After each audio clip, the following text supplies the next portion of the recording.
फौजी न सोता है, भले सो भी जाए पर कभी फौजी न सोता है। चौथी पंक्ति ऑपरेशन सिंदूर के नाम और मेरी माताओं बहनों के सिंदूर के नाम किसी तालियों बदलिएगा। भले हम सो भी जाए पर कभी फौजी न सोता है, वतन की हद सुरक्षा के लिए खुद को संजोता है। कि भले हम सो भी जाए पर कभी फौजी न सोता है, वतन की हद सुरक्षा के लिए खुद को संजोता है। सुहागन नारियां भक्ति है जिसको मान में अपनी, वही सिंदूर दुश्मन के लिए बारूद होता है। वही सिंदूर इन्हें तो महीने का वेतन मिलता है।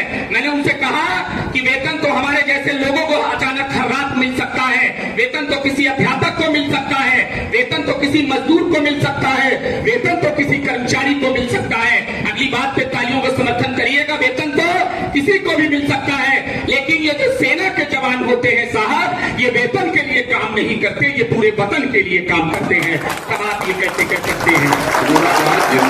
अब मेरी नौकरी पहले बैठी है, मेरे अच्छे लोग हैं, मुझे अपने 10 से 15 मिनट दीजिएगा। मैं कसम खा के कहता हूँ, ईश्वर ने मुझे जितनी ताकत दी होगी, मैं इन शहीदों के चरणों में अपना वो 100% का कलेजा आपके सामने निकाल के रख दूंगा। लेकिन उसके बदले आप भी अपनी 10% तालियां प्यार में मुझे देते रहिएगा। इनके लिए मैं बातें करूं, उन शहीदों के, उन फौजियों के सम्मान में आपके हाथ जरूर खुलने चाहिए। लोगों ने कहा कि ये शहीद क्या होते हैं। 4 पंक्तियों से प्रारंभ करता हूं और मेरे साथ जुड़िएगा। मंच पर बड़े लोग बैठे हैं। मैंने कहा कि कोई पहचान ना होती, कोई सम्मान ना होता, कोई पहचान ना होती, कोई सम्मान ना होता, हमारी शानो शौकत का कोई सामान ना होता, अगर होती नहीं कुर्बानियां अपने शहीदों की, कसम से आज हिंदुस्तान जिंदाबाद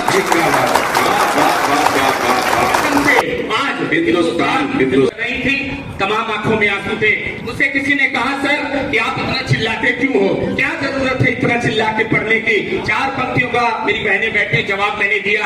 मैंने कहा कि अनहद और इस पीढ़ी में ननुभिया, जिस पीढ़ी में लोग व्हाट्सएप और इंस्टाग्राम की रील पर बिजी होते हैं, दिन भर वो रील स्क्रॉल करते हैं, दिन भर वो शॉर्ट स्टोरी में लगे होते हैं और अर्धनग्न चित्र की ओर लगे होते हैं, तब हम जैसे युवाओं का क्या दायित्व होता है? मैंने कहा कि अनहद सरो सरहद सदाएं कौन लिखेगा, अनहद सरो सरहद सदाएं कौन लिखेगा, सदा माँ बाप खुश हो ये दुआएं कौन लिखेगा, अगर शीला व मुन्नी की जवानी लिखने बैठूंगा तो मेरे देश भारत की पीड़ाएं कौन लिखेगा?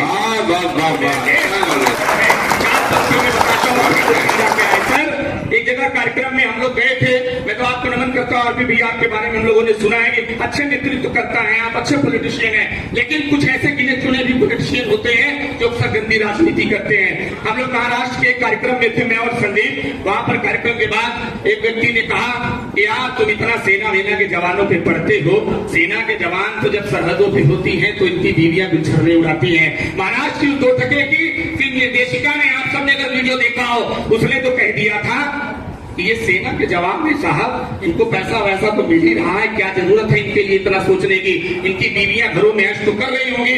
सब 4 पंक्तियों का जवाब ऐसे 2 टके के लोगों को दिया। अगर आपको सही लग जाए तो इस बार आपके दोनों हाथ ऊपर स्वागत होना चाहिए, क्योंकि जब सेना के जवान सरहदों पर लद्दाख के उस माइनस तापमान में खड़े होते हैं, तब कहीं जाकर के हम रजाई ओढ़ करके घरों में सो रहे होते हैं।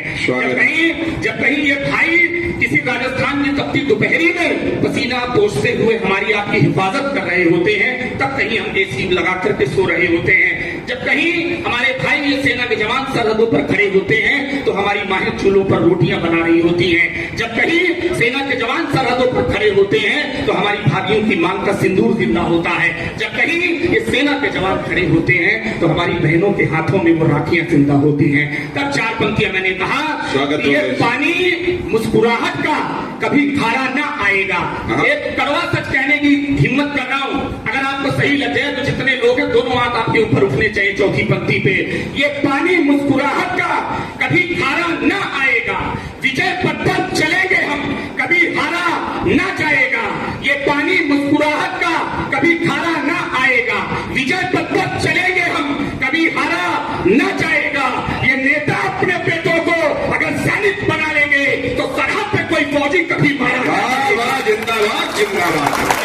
जवानों में 42 निर्दोष भाई बहनों ने अपनी जान गंवा दी। तमाम वो 2 टके के पाकिस्तान के आतंकवादी आए, गोलियां मार करके चले गए। मुझसे कई लोग कहते हैं क्या जरूरत है पाकिस्तान चाइना पे पढ़ने की। मैंने कहा मैं पाकिस्तान पर तब तक पढ़ता रहूंगा जब तक मेरी एक सांस बची रहेगी, जब तक कि मेरा हमारा पीओके और हमारे देश का तिरंगा वहां तक शहर नहीं जाता, तब तक मैं पढ़ता रहूंगा। और क्यों न पढ़ूं, जब सरहदों पर मेरे भाइयों की गर्दनें कट करके आती हैं तब हमें पढ़ना पड़ता है। जब पहलगाम में हमारे 42 भाई बहनों को मार दिया जाता है तब हमें पढ़ना पड़ता है। तब एक सच आपके बीच में रख रहा हूं और उन 42 लोगों को श्रद्धांजलि देने की कोशिश करता हूं। वो सच आपके बीच में रख रहा हूं कि मोहब्बत में जहर की बूंद का किरदार न होता, मोहब्बत में जहर की बूंद का किरदार न होता अगर कोई यहाँ जयचंद सा मक्कार न होता। मोहब्बत में जहर की बूंद का किरदार न होता अगर कोई यहाँ जयचंद सा मक्कार न होता। अगर अगर अगर अगर कोई यहाँ जयचंद सा मक्कार न होता, वो पहलगाम घाटी में किसी की जान न जाती। अगर भारत के अपनों में कोई गद्दार न होता, किसी की जान न जाती। अगर भारत के अपनों में कोई गद्दार न होता।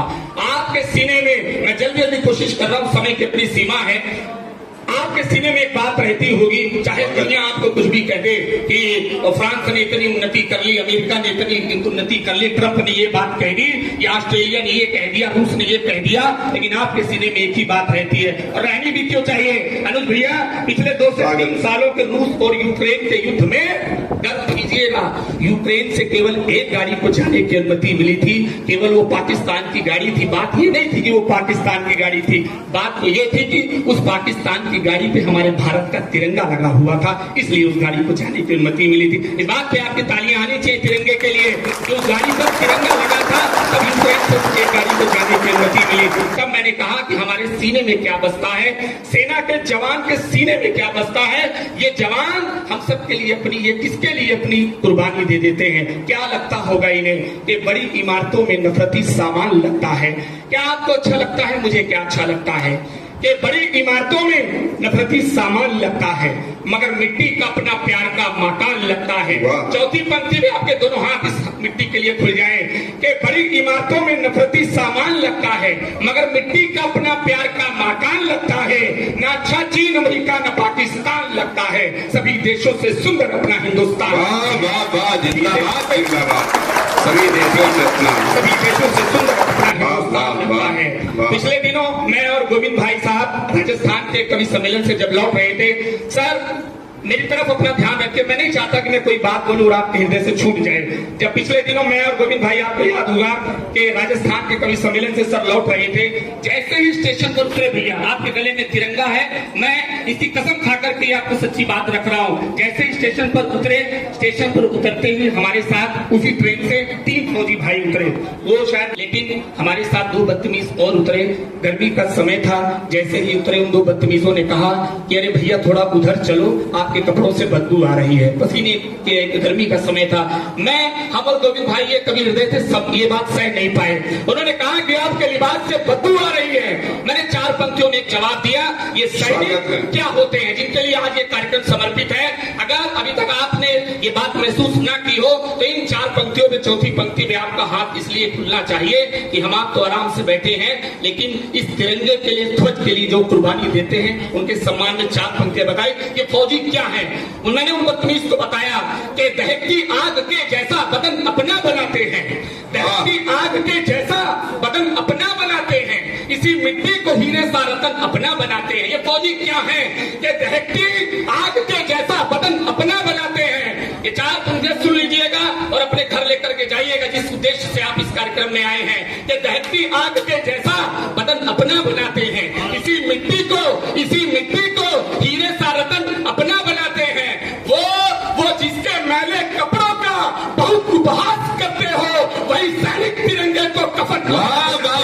जिंदाबाद जिंदाबाद, वही सैनिक तिरंगे को कफन, बहुत उपहास करते हो, वही सैनिक तिरंगे को कफन अपना बनाते हैं। अभी क्रिकेट मैदान में आपने देखा होगा, सूर्य कुमार यादव जी कप्तानी कर रहे थे, उस बीच में एक पाकिस्तान का लफंगा क्रिकेट खेलते हुए अपने बैट से गोली का निशान बनाता है। आप सबने देखा होगा कि वो दृश्य बड़ा अजीब सा रहा, लेकिन हम लोग तो कभी हृदय मैंने 4 पंक्ति क्षण से जवाब दिया। ऐसे लोग कितना भी कुछ कर ले, भारत के जो फौजी शेर हैं इन्हें कभी कोई रोक नहीं सकता। 4 पंक्तियों एक चरण भैया समर्पित करता हूं। स्वागत है, स्वागत है। बाप को ही बेटे युद्ध करने को कह रहे, लेकिन ये गोलियों से ठोक नहीं पाएंगे। हम जानते हैं कि 14 अगस्त 1947 को पाकिस्तान का जन्म दिवस होता है। हमारा कोई जन्म दिवस नहीं, हम बाप तब भी थे और आज भी बाप हैं कि बाप को ही बेटे युद्ध करने को कह रहे, लेकिन ये गोलियों से ठोक नहीं पाएंगे। आतंक की करतूत देख कर कह रहा, कभी ये दोजख हुआ गोलोक नहीं पाएंगे। कि बाप को ही बेटे युद्ध करने को कह रहे, लेकिन ये गोलियों से ठोक नहीं पाएंगे। आतंक की करतूत देख कर कह रहा, कभी ये दोजख हुआ गोलोक नहीं पाएंगे। और घर में ही घुसकर ऐसा इन्हें मारा है कि पैदा होने वाली कोई कोख नहीं पाएंगे। कि घर में ही घुसकर ऐसा इन्हें मारा है, अगली पंक्ति सही हो तो तालियों में बदलिएगा, कि घर में ही घुसकर ऐसा इन्हें मारा है कि पैदा होने वाली कोई कोख नहीं पाएंगे। और भारत के शेरों की गरजती दहाड़ को पाक के किधर कभी रोक नहीं पाएंगे। जिंदाबाद जिंदाबाद भारत के शेरों की गरजती दहाड़। एक समय था जब आपको मुगलों के समय में, औरंगजेब के समय में धर्म पूछ करके मारा गया था। आज जब पहलगाम का हमला हुआ, वहां भी धर्म पूछ करके मारा गया। मैं किसी का कोई विरोधी नहीं हूँ, मैं कौमी एकता का परिचायक हूँ, लेकिन एक सच मैंने ऐसे लोगों को पहलगाम से निकाल करके ऑपरेशन सिंदूर को देखते हुए दिया कि ऐसी भी हमारी कोई 2 बहनें रही होंगी जिन्हें व्योमिका सिंह और सोफिया कुरैशी कहा जाता है। तो बहनों ने पाकिस्तान के छक्के छुड़ा दिए थे। मुझे लगता है इन शहीदों के सम्मान में दोनों बहनों के लिए एक बार तालियां होनी चाहिए, जिन्होंने देश का मान बढ़ाया। व्योमिका सिंह और सोफिया कुरैशी का मैंने एक क्षण कहा कि ऐसे आतंकवादियों की जगह कहाँ होनी चाहिए। पूरे मन से एक बात कहने की कोशिश कर रहा हूँ, उसी मन से सुनिएगा, उसी मन से तालियां दीजिएगा। कि धर्म नाम पूछ कर गोलियां चलाई है तो भाईचारे की न कोई मांग देनी। कि धर्म नाम पूछ कर गोलियां चलाई अब भाईचारे की न कोई मांग देनी चाहिए। भारत में रह रहे पाकिस्तानी काफिरों की नाम पते वाली सूची मांग लेनी चाहिए। कि धर्म नाम पूछ कर गोलियां चलाई अब भाईचारे की न कोई मांग देनी चाहिए। भारत में रह रहे पाकिस्तानी काफिरों की नाम पते वाली सूची मांग लेनी चाहिए। कि भारत में रह रहे पाकिस्तानी काफिरों की नाम पते वाली सूची मांग लेनी चाहिए। जिन्होंने हमारे भाई बहनों को मार दिया, उन पर सीमाएं सारी लांघ देनी चाहिए। ऐसे आतंकवादियों की गर्दनों को काट कर उसी लाल चौक पे ही टांग देनी चाहिए। और जब ऑपरेशन सिंदूर हुआ तो मुझसे किसी ने कहा कि लवलेश भाई, इस सिंदूर की ताकत कितनी होती है। बस 1-2 मिनट में अपनी बात को समाप्त करूंगा, समय की अपनी सीमा है। आज मुझे कोई कवि सम्मेलन का ये कारोबार नहीं दिखाना है कि कवि सम्मेलन हो रहा है, केवल एक श्रद्धांजलि अपने उन शहीदों को करनी है। मुझसे कहा कि लवलेश भाई, ये सिंदूर क्या होता है। सर, इस सिंदूर की ताकत 4 पंक्तियों में कह दी, और आप सब चाहे अच्छा लगे तो, ना अच्छा लगे तो, इन बहनों इन माताओं के लिए जिनका सिंदूर कभी फीका नहीं होता है। आप ये ना समझना कि कोई शहीद हो गया तो इनकी पत्नियां कभी विधवा होती है। नहीं सर, शहीद की पत्नी कभी विधवा नहीं होती है, उसकी मांग का सिंदूर कभी गायब नहीं होता है, उसकी मांग का सिंदूर सदियों तक हमेशा जिंदा रहता है। एक बार तालियां हमारी बहनों के लिए हो जाए। क्या होता है सिंदूर? एक समय मिला तो कभी पढ़ा जाएगा, लेकिन एक 4 पंक्तियां मेरी माताएं बहनें बैठी हैं। सर, आके भैया, कभी कभी आप लोगों के बीच में भी एक प्रश्न आता होगा कि बेटियां क्या होती हैं, 2 घरों को संजोती हैं, मायका हो या ससुराल हो। मैंने तो कहा सर कि चाहे आप प्रथम विश्व युद्ध 1914 से 1918 को उठा करके देख लीजिए। एक सच्ची बात बता रहा हूँ सर, मेरी तरफ देखिएगा, 2 मिनट मुझे दे दीजिए। मुझसे कहा कि बेटियां क्या होती हैं। मैंने कहा कि प्रथम विश्व युद्ध 1914 से 1918 ईस्वी में हुआ, वो युद्ध भी इनके आगे कुछ नहीं। द्वितीय विश्व युद्ध 1939 से 1945 ईस्वी तक हुआ, वो युद्ध भी इनके आगे कुछ नहीं। 1920 में असहयोग आंदोलन हुआ, वो भी इनके आगे कुछ नहीं। 1919 में जलियांवाला कांड हुआ, वो भी इनके आगे कुछ नहीं। 1942 में भारत छोड़ो आंदोलन हुआ, वो भी इनके आगे कुछ नहीं। तो उन्होंने कहा कि फिर है क्या।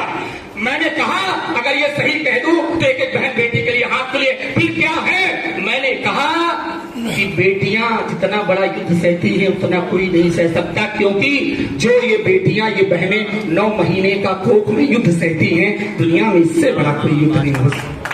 तब मैंने 4 पंक्तियां कही, ये बेटियां क्या होती हैं। यही दुखों को हरती हैं, यही तो मर्म लेती हैं।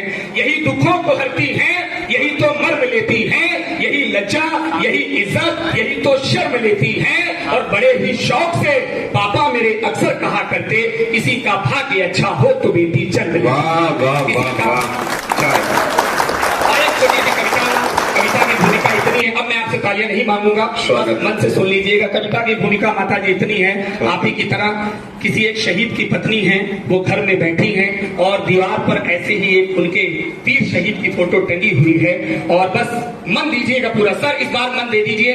2 मिनट की कविता, फोटो टंगी हुई है, वो पत्नी अपना दर्द उस फोटो को देख करके कह रही है, थोड़ा सा दर्द और थोड़ा सा नेताओं से गुस्सा भी कह रही है। क्या कहती है सुनिएगा।